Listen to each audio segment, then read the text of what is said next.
We usually think of friendship as a circle, a closed loop where energy, attention, and eye contact are shared equally. But in reality, friendship often looks more like a line. And if you've ever been the third person walking with two others on a narrow sidewalk, you know exactly where you fall on that line. You're the one who drops back, the one who adjusts their pace when the path tightens, the one who catches the tail end of the joke but isn't quite in the frame for the punchline. We talk endlessly about loneliness, the total absence of people. We have data on the loneliness epidemic and the pain of social isolation. But there's a specific, quieter kind of ache that we rarely name, the loneliness of being semi-included. The psychology of the sidewalk friend isn't just about physical space.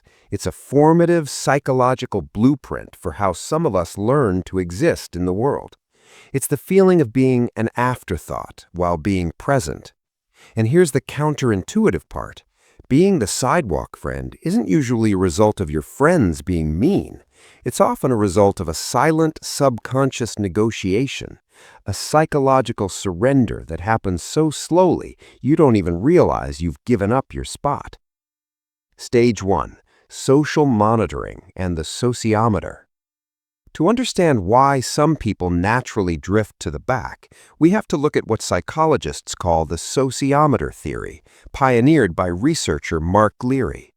The theory suggests that self-esteem isn't just an internal feeling, it's an internal gauge, a sociometer, that constantly monitors our environment for signs of social rejection. For most people, that gauge stays in the safe zone. But for the sidewalk friend, the sociometer is hypersensitive. Because of early experiences, perhaps being the youngest sibling, the new kid at school, or the person who never quite fit the main character mold, you developed a high level of social monitoring. You became an expert at reading the room. You learned that if there isn't enough space for everyone, the safest thing to do is to be the one who moves. In your mind, moving to the back isn't a sign of weakness, it's a strategy for preservation. You think, if I step back, the group stays together. If I fight for space, I might create friction, and friction leads to exclusion.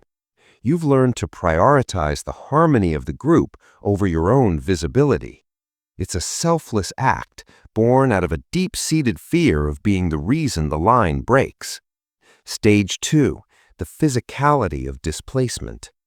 This physical displacement has a profound effect on the brain.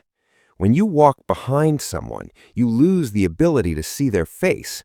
You lose the nonverbal cues, the eyebrow raises, the subtle smiles that make up 70% of human communication.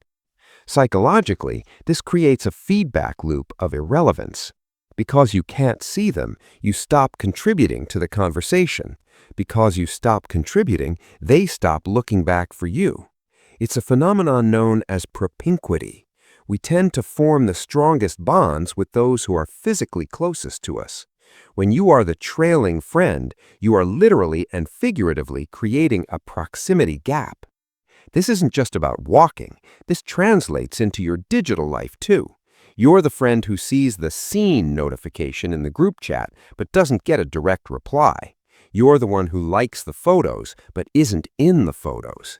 Because of the sidewalk habit, you've internalized the idea that your presence is optional. You've become a luxury to the group rather than a necessity. Stage 3. The internalized script, the adult aftermath. The sidewalk friend doesn't stay on the sidewalk. They carry that psychology into adulthood. This is where we see the development of attachment anxiety. When you grow up feeling like the extra person, you develop a script for your relationships. The script says, I am only allowed in this space as long as I don't take up too much of it. In your career, this manifests as imposter syndrome. You feel like you're only in the room because of a clerical error. You don't ask for the promotion, not because you're not capable, but because you're used to walking in the grass while others walk on the concrete. Because of this, we develop a high tolerance for being ignored. You become the low-maintenance friend, the one who never complains, the one who always says, "I'm fine with whatever," the one who is easygoing.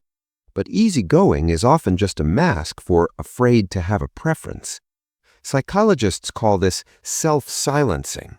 You believe that expressing a need, like saying, "Hey, can we walk somewhere wider?" is an act of aggression that will lead to your abandonment. Stage 4. Digital sidewalks and the social media gap. In the age of social media, the sidewalk has become infinite. We are now constantly walking behind thousands of people. We see the curated side-by-side lives of our peers, and we are perpetually positioned in the trailing position. This exacerbates a psychological state known as social rank theory. Social rank theory suggests that we are biologically hardwired to compete for status within our tribe. When we feel we are at the bottom of the rank, our brains trigger a depressive response to prevent us from challenging those at the top and getting hurt. For the sidewalk friend, social media is a 24/7 reminder of their rank. You watch the main characters of your life interact with each other in the comments, and you feel that same familiar pinch, the feeling of the grass under your feet while they walk on the paved path. But here's the thing. The people in front aren't usually aware they're ranking you. They are just focused on the person directly to their left or right. They aren't trying to push you out. They just aren't looking back. To them, the group is whole. To you, the group is leaving you behind. Stage 5. The power of the observer. But there's a hidden, almost secret strength to being the sidewalk friend. Because you spend so much time observing from the periphery, you see things the main characters miss. You see the cracks in the group's foundation. You see the subtle tensions between the leaders. You develop a massive capacity for empathy and emotional intelligence. Research shows that people who feel socially marginalized often develop high-order cognitive skills in reading others. You are the one people come to when they need someone who truly understands, because you've spent your whole life studying people from 6 feet behind. The key to breaking the sidewalk script isn't to fight for the center. It's to realize that the sidewalk isn't the only place to walk. Sometimes the reason you can't fit on the path isn't because you aren't enough. It's because you were meant for a wider space. If you are the sidewalk friend, the first step isn't to run faster. It's to stop. Stop adjusting. Stop being the buffer. Stop being low maintenance. Sometimes all it takes to change the geometry of a friendship is to let the line break for a second. The people who truly value you will notice the silence. They will turn around. They will wait for you to catch up. And if they don't, then they weren't your tribe. They were just people you happened to be walking behind. We are all sidewalk friends at some point in our lives. We all feel the brass under our feet sometimes. But remember, the person in the back has the best view of the whole journey. You aren't falling behind. You are just seeing the world from a perspective the others aren't brave enough to take. Don't be afraid to take up your half of the concrete. You've earned your spot on the path. If this spoke to you, maybe it's time to send this to the friend who usually walks in front, or the one who walks behind. Let's start a different kind of conversation. Subscribe for more deep dives into the psychology of our everyday lives.